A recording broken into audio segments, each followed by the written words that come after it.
Hello, hello, hello. Good morning, good morning, good morning, Kachalban. October 4 na, October 4, Wednesday. Yan ngayon ang for today's video. Itong Pathfinder, kabitan natin ng plaka. Yan yung bagong Pathfinder na ating gagawin. Pero marami to na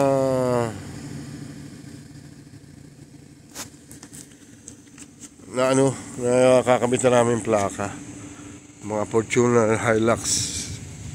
Ayan, dito natin kakabit. Merong casing tong yung kabitan ng plaka, kaya easy lang ikabit. Ayan yung casing. Yan, Pathfinder Nissan. Asan yung plate number? Ito, yan. Ito yung plate number nating ikakabit. Dito natin kakabit yan. Kaya ang natin ito, andyan yung chassis number at saka yung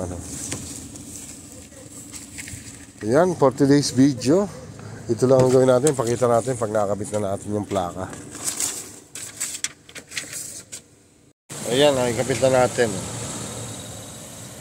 Nakikabit na natin yung plaka. Kaya yan, kinuha na, dadalhin doon sa Arvento.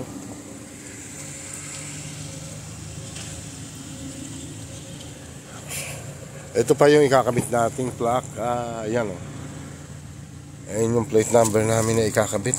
Ang dami. Pero yan kasi binubutasan to. Hindi katulad ng may casing. Kaya ito, ang gagawin natin, dadalhin natin to sa body shop. Sila magbubutas, sila magkakabit. Bali maghahakot lang kami ng sasakyan doon. Vice versa lang gagawin namin. Pagkatapos palit ng sasakyan.